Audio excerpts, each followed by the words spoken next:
Okay, welcome to Thursday. We're making our way through the week, and today we're going to be focused on technique. So the technique workouts will focus on various aspects of your running technique. We are going to start off by focusing on your breathing, then we'll focus a little bit on your cadence and turnover, a little bit of stride length in there as well, but in a 6-week block, we don't have a ton of time to cover a whole lot of ground in the technical world. That being said, always want to sprinkle in a little bit of that technique and make sure that you are also focused on not only just running fitness, but running skill, because running is a skill. So digging into this workout, we are going to be starting off very similar to the recovery workout with 2 minutes of jog, then a walk, 30 seconds walk, 3 minutes of jog a little quicker, again, walking, and then our 4 minutes of jog and then 30 seconds of walking. Again, use that walking to reset, bring the heart rate back down, make sure you're running with really good form, really good posture, feel the body out from the earlier sessions of the week, make sure you're feeling good, and if you are, well, we'll progress on with the workout. So then you move through the drill sequence. Again, should be getting more and more familiar, hopefully maybe even memorized by now, but if not, there's a link. A little bit of walking, and then we get into the main set. The main set is focused on your breathing rate as it compares to your foot strikes. So if you've never done this before, it's a good method even to determine intensity. So when I talked about the RPE scale from 1 to 10 and how your breathing relates to that, you can also use how your breathing frequency relates to the intensity zones as well.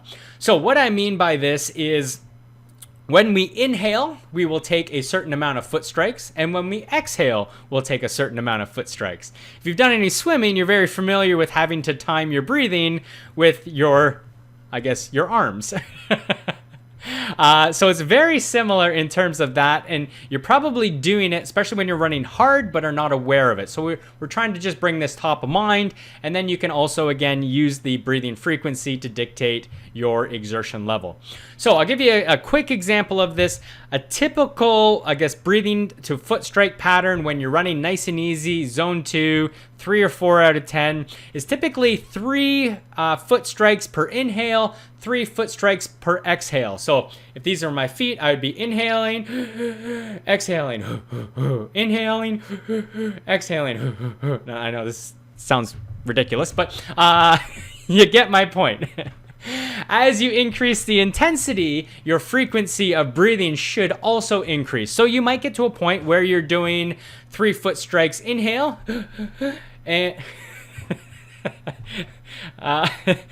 this is terrible. 2 foot strikes exhale. So you're exhaling a little quicker. When you're running really fast, it might be a 2 and 2. Of course, that's really fast foot strikes. And then when you're sprinting, it could be even faster, like 2 inhale, 1 exhale, 2 inhale, 1 exhale.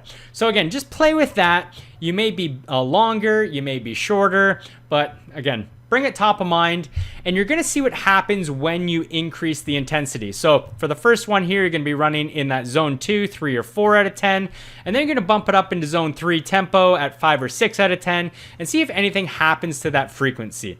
It's possible that your frequency doesn't change, but the depth does. Again, play around with it, just become aware with it, or aware of it, and see where it settles in. Other than that, I think that is it for the technique workout for today. Again, we're going to be working on that for the first half of this block, where we continue to increase the intensities. Then we're going to get into some stride work, so working on your cadence.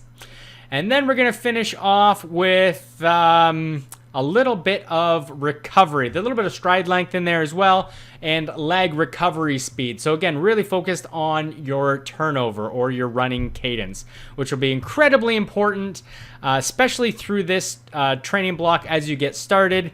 A lot of research suggests the faster the cadence, the less risk of training injuries, just because the ground contact time's a lot lighter, vertical oscillation is a lot less, and you're just kind of speeding along the ground. So really want to bring up your cadence as much as possible, especially if you're a big loping runner.